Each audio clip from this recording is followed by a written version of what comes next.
What happens when a flight attendant targets the wrong passenger, mocking her, denying her service, and trying to humiliate her in front of everyone? At 35,000 feet, power dynamics can shift in an instant. Because this passenger isn't just anyone, she's one of the airline's top executives. And in the next few minutes, the entire cabin will witness a stunning reversal of power that no one saw coming. Kendra Williams stepped onto the plane with the quiet confidence of someone who had earned her place in the world. Dressed in a sleek navy suit, her hair neatly pinned back and her posture tall, she moved with the composure of a woman who knew she belonged in first class. As she reached her seat, 2A, she placed her leather tote in the overhead compartment, adjusted her blazer, and settled into her seat. She pulled out a slim notebook and a pen, her intention clear: use this time in the sky to catch up on work. But before she could even fasten her seatbelt, the tone of her journey shifted. Jessica Morrison, the flight attendant assigned to first class, approached with a forced smile that didn't quite reach her eyes. Instead of the warm, polished greeting expected in this part of the cabin, Jessica's words carried a subtle edge. "Excuse me, ma'am," she said, her voice dipped in condescension. "Are you sure you're in the right seat? This is first class." The implication was sharp, cutting deeper than any casual misunderstanding. Kendra looked up, calm and composed, and responded simply, "Yes, I am." She presented her boarding pass with quiet authority, the golden first-class stamp visible. Jessica glanced at it but lingered for a moment too long, as if searching for an excuse to deny what was obvious. With a curt nod, she walked away, but not before adding under her breath, "Well, don't get too comfortable." The sting of the remark did not escape Kendra, nor did it escape the eyes of nearby passengers. Among them sat Ramon, a sharply dressed man with an arrogance that filled his seat before he did. He leaned forward, smirking as if Jessica's behavior had given him permission to join in. "First class isn't what it used to be," he said loudly, his voice dripping with sarcasm. "Anyone can just walk in these days." His words were aimed directly at Kendra, his tone a mixture of mockery and challenge. She didn't flinch. Instead, she adjusted her pen in her hand, her composure as steady as ever. But the comment set a ripple through the cabin. A couple across the aisle exchanged uneasy glances, while others shifted uncomfortably in their seats, aware that something wasn't right. And then there was Derek Collins. Known online as a brash travel vlogger with millions of followers, Derek had a nose for drama, and what he saw unfolding in 2A was too tempting to ignore. With a sly grin, he pulled out his phone and whispered to his camera, "First-class discrimination caught live. Let's see how this plays out." He angled his phone discreetly, capturing Jessica's dismissive gestures, Ramon's sarcastic comments, and Kendra's unyielding calm. Within minutes, his stream was live, hundreds of viewers tuning in, then thousands, all hungry for the unfolding drama in the sky. As the plane began to taxi, the tension in the cabin only deepened. Jessica returned to take drink orders, but when she reached Kendra, her demeanor soured further. "I'm sorry," she said curtly. "We've run out of champagne for this row." Her lie was obvious. The passenger in 2B had just been handed a glass, the bubbles still rising in the crystal flute. Kendra looked at her evenly, refusing to rise to the bait. "Water is fine," she replied calmly, though the sting of exclusion was evident to anyone paying attention. Derek's camera caught every second, his viewers reacting in real time with outrage and disbelief. The injustice began to shift the mood of the entire cabin. Beverly Carter, a retired school principal seated nearby, whispered audibly, "That's not right. She paid for her ticket just like the rest of us." Maria Gonzalez, a sharp-eyed attorney in 3C, quietly pulled out her notebook and began jotting down notes, her instinct for documentation kicking in. The energy of the cabin changed. From silent complicity to growing awareness. Eyes began to turn, whispers spread, and the tension that Jessica had tried to pass off as authority began to unravel in real time. Through it all, Kendra remained composed. She sipped her water, kept her posture strong, and continued writing, in her notebook. But her silence was not weakness, it was strategy. Every dismissive glance, every sarcastic remark, and every denial of service was being etched into memory, a record that would soon matter more than anyone in that cabin could imagine. Ramon leaned back smugly, unaware of the storm brewing around him. Jessica moved with forced confidence, but the cracks in her control were beginning to show. And Derek's live stream? It was exploding, comments flooding in, calling out the injustice, demanding accountability. By the time the plane leveled off at 35,000 feet, the first-class cabin was no longer a place of luxury and calm. It had become a stage, and Kendra Williams, though quiet and patient, was at the center of it. The humiliation intended to belittle her was now unraveling into something far larger, a drama that was already spilling beyond the cabin walls into the digital world. The passengers could feel it. The crew could feel it. And though none of them knew it yet, this was only the beginning. The aircraft hummed steadily as it leveled at 35,000 feet, but inside the first-class cabin, the atmosphere had turned heavy, charged with unspoken tension. Kendra Williams sat quietly, her pen gliding across the page of her notebook, every stroke deliberate. She wasn't simply writing, she was documenting, preserving every insult, every denial, every word that carried weight. Her silence was not surrender. It was preparation, and it unnerved those who thought they held the upper hand. The first to break the silence was Beverly Carter, the retired principal with a voice that carried authority. Her patience, honed from decades of disciplining, unruly classrooms, had worn thin. She straightened in her seat, her tone sharp enough to cut through the hum of the engines.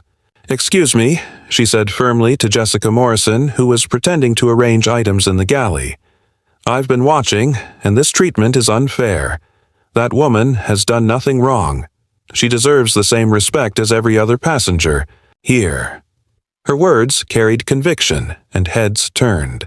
A murmur ran through the rows as passengers acknowledged what they all knew. This wasn't about a mistake. It was discrimination, plain and clear. Jessica stiffened at the public challenge. Her smile tightened, but her eyes hardened. "Ma'am," she snapped, "please mind your own seat. We handle service as we see fit." But the crack in her confidence had been exposed.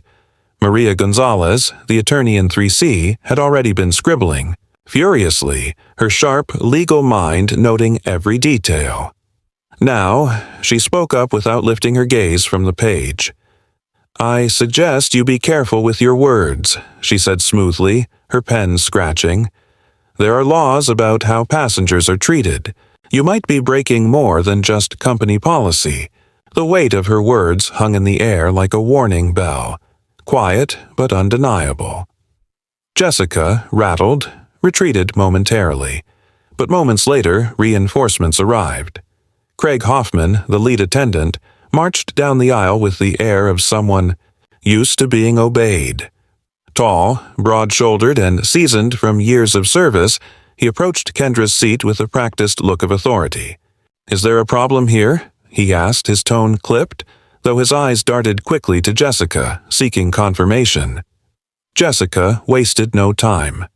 "This passenger has been uncooperative and disruptive," she lied smoothly, her words dripping, with false professionalism. "She's causing a disturbance." Craig turned to Kendra, his stance widening as if to loom over her. "Ma'am," he said firmly, "if you don't comply with our instructions and learn your place, we may have to arrange for your removal at the next stop." The phrase, "learn your place," landed like a hammer in the quiet cabin. Gasps rippled. Through the rows, Beverly's hand flew to her chest in disbelief, and Maria's pen froze mid-word before underlining the phrase twice. Derek Collins' camera, still streaming, caught it all. The comment section exploded in outrage. Hashtags, forming in real time, thousands of viewers growing into tens of thousands. The words, "Learn your place" spread like wildfire across social media. But Kendra didn't flinch. She didn't raise her voice or plead her case. Instead, she calmly closed her notebook, placed her pen neatly across the page, and looked Craig directly in the eyes. Her gaze was steady, her composure unshaken. "I am in my place," she said quietly but firmly, her tone sharper than steel. "Perhaps you should reconsider yours." The simplicity of her response carried more power than any outburst could. It silenced Craig for a beat, forced him to swallow against the sudden weight of her words. Meanwhile, Derek's livestream was spiraling into virality. "This is insane," he whispered into his mic, his voice charged with excitement. "They're threatening a paying first-class passenger with removal just for sitting in her seat. Look at this. This is discrimination in real time." Comments flew across the screen. "Sue them. She's handling this like a queen. Who even says, 'Learn your place anymore?'" The viewer count ticked higher and higher, every second magnifying the pressure in that cabin. Jessica and Craig huddled briefly, whispering sharp words, their faces tight with the realization that control was slipping away. Ramon, still smug, chuckled from his seat, tossing in another insult. "Maybe you should have booked economy," he sneered, as though piling on would restore his own sense of superiority. But his words fell flat this time. The passengers' faces were shifting, anger replacing discomfort, solidarity replacing silence. Beverly spoke up again, louder now. "She has every right to be here. You're humiliating her for no reason." Maria lifted her phone, recording openly now, her legal instincts telling her the weight this evidence could carry. Craig tried one last bluff, puffing his chest. "Final warning," he barked. "Cooperate, or we'll involve the captain." But Kendra didn't blink. She leaned back in her seat, folded her hands in her lap, and said with measured calm, "Go ahead." The way she said it, steady, unshaken, and utterly unafraid, shifted the balance of power. It was no longer a battle between crew and passenger. It had become a trial, witnessed by dozens in the cabin and tens of thousands online. And the more the crew tried to press her down, the higher she rose in the eyes of everyone watching. By now, Derek's live feed had passed 50,000 viewers. News outlets had begun to pick up the stream, resharing clips of Jessica's dismissal, Craig's threats, and Kendra's unshakable calm. What started as quiet mistreatment in row 2A had become a story unfolding before a global audience. The first-class cabin was no longer under the control of the crew. It was under the scrutiny of the world. And though none of them realized it yet, every second was drawing them closer to a revelation that would shatter the fragile authority Jessica and Craig clung to. The tension in the cabin had reached its breaking point. A storm of whispers, recordings, and outrage swirling at 35,000 feet. Kendra Williams had been silent long enough. Her calm had been deliberate, her restraint strategic, but the time had come to end the charade. She placed her notebook carefully on the tray table, straightened her blazer, and rose slowly from her seat. The quiet movement drew every eye in the cabin. Even Derek, who had been narrating for his live stream, fell silent, his camera fixed on her as if he sensed something monumental was about to unfold. Kendra's voice, when she finally spoke, carried, the weight of quiet authority sharpened by purpose. "For the past hour," she began, her tone steady and measured, "I have been subjected to humiliation, disrespect, and threats by the very people charged with ensuring passenger dignity and safety. And while I had hoped this would be a simple flight, it's clear that something larger must be addressed." Passengers leaned forward, listening. Craig shifted uneasily, and Jessica crossed her arms, though her eyes betrayed nervous flickers. Then came the bombshell. Kendra's gaze swept the cabin before settling firmly on the attendants. "Allow me to introduce myself properly," she said, her words deliberate. "My name is Kendra Williams. I am the Chief Diversity Officer of Delta Airlines." The air seemed to be sucked out of the cabin. A collective gasp rippled through first class. Jessica's jaw fell open, her defiance crumbling into shock. Craig's face drained of color, his authority evaporating in an instant. Even Ramon, who had been smirking comfortably all flight, sat frozen, his grin wiped clean. Beverly whispered, "Oh, my lord," while Maria Gonzalez's pen hovered midair, her eyes wide with recognition.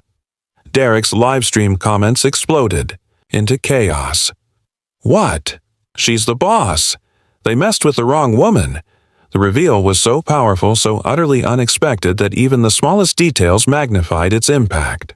A flight attendant carrying a fresh bottle of champagne down the aisle stumbled, the glass slipping from her tray and crashing against the carpet with a muffled thud. The sound punctuated the moment like a gavel striking in court. Phones everywhere, tilted upward, recording, capturing not just the words but the expressions. Jessica's horror, Craig's dread, Ramon's disbelief, and Kendra's calm power. But Kendra wasn't finished. She let the weight of her identity sink in before delivering the second strike. "What none of you knew," she continued, her tone growing sharper, "is that this flight was designated for a mystery passenger evaluation. I was placed here, anonymously, to observe and assess how first-class passengers are treated. Every action, every word, every choice has been documented and broadcast live." She gestured slightly toward Derek, whose phone was buzzing with notifications, his face now lit with stunned awe. What began as a private evaluation has now become public accountability. It was as though the cabin had transformed into a courtroom. Kendra stood at the center, not as a victim, but as the judge, the jury, and the witness all at once. The crew, once wielding authority, now stood on trial before their peers, their passengers, and an audience of tens of thousands watching online. Jessica's hands trembled as she tried to steady herself, her voice faltering. We didn't. No, but her excuses died in her throat, drowned by the shifting energy of the cabin. Craig attempted a desperate recovery, his words tumbling over themselves. "Ms. Williams, had we known—" He stopped, realizing instantly the gravity of what he had said. The implication, that respect should depend on knowing someone's title, was damning. Gasps and murmurs erupted again, Beverly shaking her head in disbelief. Maria scribbled furiously, her notes now not just evidence but testimony of systemic bias. The passengers' voices rose in chorus, some calling out their disgust, others rallying behind Kendra. "You treated her like she didn't belong," Beverly cried. "And now we see exactly why she does."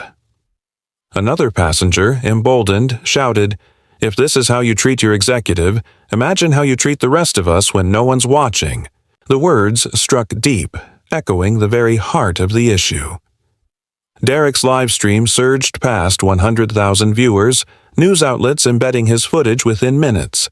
The phrase "Chief Diversity Officer" trended worldwide. Hashtags blazed across the screen. Delta revealed, Kendra Williams, dignity in flight. The cabin had become a global stage, the attendants' careers unraveling in real time. Jessica covered her face. Craig rubbed his temple in despair, and Ramon shrank into his seat, suddenly invisible. And yet, through it all, Kendra's presence was unwavering. She didn't gloat, didn't raise her voice, didn't revel in their downfall. Her strength lay in her restraint, in the quiet authority that came from knowing the truth was now undeniable. She addressed the passengers directly. "This moment is bigger than me," she said with calm conviction. "What you've witnessed here is not an isolated incident. It reflects a deeper problem, one we must confront and correct. And thanks to all of you, it will not be swept under the rug." The cabin was silent except for the soft hum of the engines, every passenger aware that they were part of something historic. The humiliation that began in two-way had become a reckoning, one that would ripple far beyond the walls of this aircraft. Jessica and Craig had no defense left, their authority stripped away.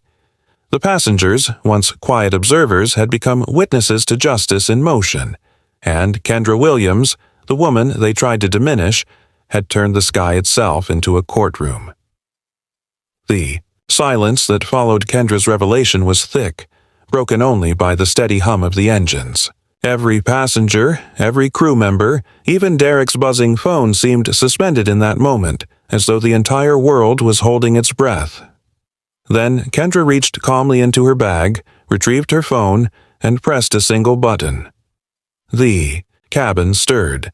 Passengers craned their necks, attendants stiffened, and Derek whispered into his camera, "She's making a call." On speaker, a calm, professional voice answered almost instantly. Janet Howard, it said. The title was unmistakable. Vice President of Delta Airlines. "Janet," Kendra began, her voice even and deliberate. "This is Kendra Williams. I'm on Flight 718, and we have a serious situation."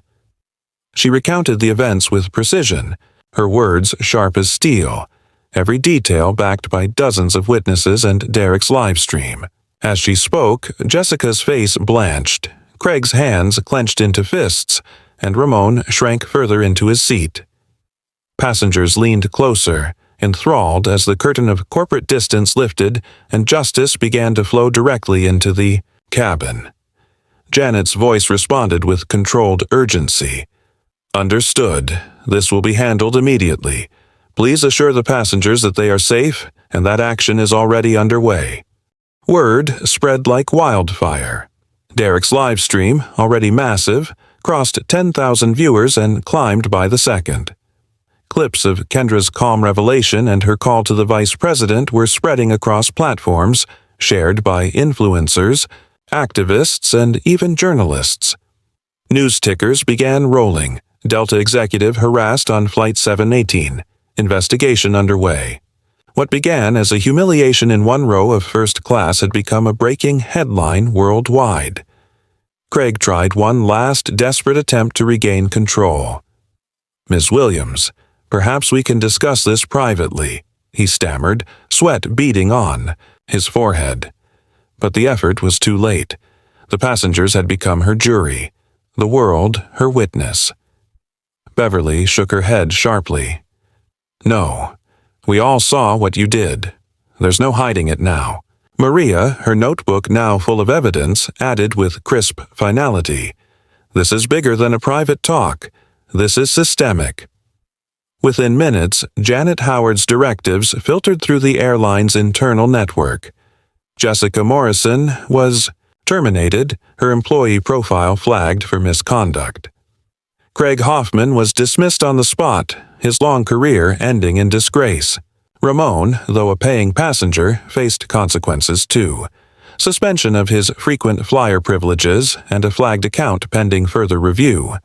The very power they had tried to wield against Kendra was stripped from them in real time. Phones around the cabin buzzed with alerts as the story hit mainstream outlets, passengers realizing they were part of a headline moment. But Kendra's vision reached further than individual justice.